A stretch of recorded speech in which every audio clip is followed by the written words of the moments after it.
சிறார்களுக்கு எதிரான பாலியல் குற்றங்களை முறியடிக்கும் முயற்சியில் மலேசியா தனது சட்ட கட்டமைப்பை மேலும் வலுப்படுத்தியுள்ளது. குற்றம் வெளிநாட்டில் நிகழ்ந்தாலும் மலேசியாவுடன் தொடர்புடைய குற்றவாளிகள் மீது நடவடிக்கை எடுப்பதற்காக 2026ஆம் ஆண்டு திருத்தம் செய்யப்பட்ட சிறார்களுக்கு எதிரான பாலியல் குற்றங்களுக்கான சட்ட மசோதா அண்மையில் மக்களவையில் நிறைவேற்றப்பட்டுள்ளது.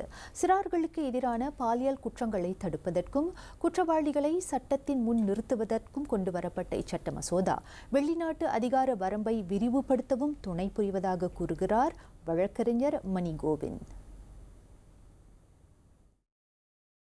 மலேசியா பிரஜைகள் அல்லது மலேசியாவை தங்கள் இடமாக கொண்டவர்கள் வெளிநாடுகளுக்கு சென்று குழந்தைகளுக்கு எதிராக பாலியல் குற்றங்கள் புரிந்தால் அவர்களையும் மலேசியா நாட்டின் சட்டத்தின் கீழ் தண்டிக்கப்படுவார்கள். இந்த சட்டத்தில் எந்த ஒரு குழந்தை என்ற ஒரு வாக்கியம் பயன்படுத்தப்பட்டுள்ளது. இது வரவேற்கக்கூடியது. ஏனென்றால் குடியுரிமை இல்லாத குழந்தைகளுக்கும் இது ஒரு பாதுகாப்பை அளிக்கிறது. அதன் மூலம் குற்றம் நிகழ்ந்த நாட்டிற்கே விசாரணை மற்றும் வழக்கு தொடர்வதற்கான முதன்மை அதிகாரம் தொடர்ந்து இருக்கும் என்றும், இரு நாடுகளிலும் புகார் பதிவு செய்யப்பட்டால் சம்பந்தப்பட்ட அதிகாரிகள் அனைத்துலக ஒத்துழைப்பு வழிமுறைகள் மூலம் உரிய நடவடிக்கையை தீர்மானிப்பார்கள் என்றும் வழக்கறிஞர் மணி கோவிந்த் கூறினார்.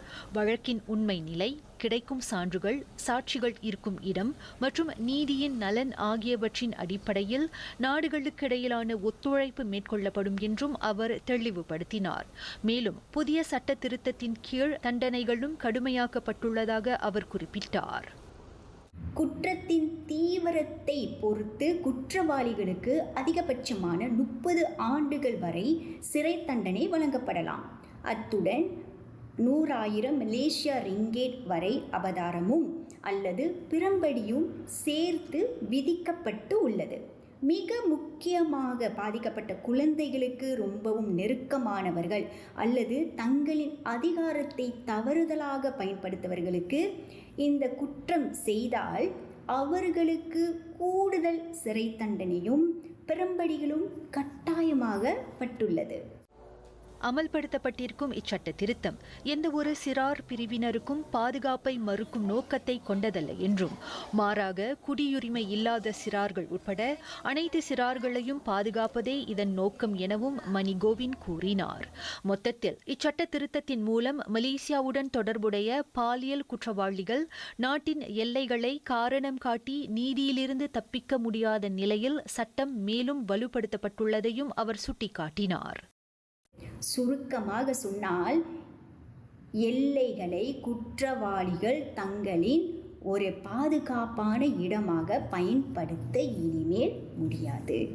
குழந்தைகளின் பாதுகாப்பில் மலேசியா நாட்டு அரசு எந்தவித சமரசமும் செய்து கொள்ளாது என்பதை இந்த சட்டம் மீண்டும் நிரூபித்து உள்ளது. எல்லைகளை கடந்து நீதியை நிலைநாட்டும் இம்முயற்சி சிறார்களுக்கு பாதுகாப்பான சூழலை உருவாக்குவதுடன் அவர்களுக்கு எதிரான எந்த ஓர் அநீதியையும் எதிர்க்கும் மலேசியாவின் நிலையான உறுதிப்பாட்டையும் பிரதிபலிப்பதாக பர்னாமா செய்திகளிடம் வழக்கறிஞர் மணி கோவிந்த் தெரிவித்தார்.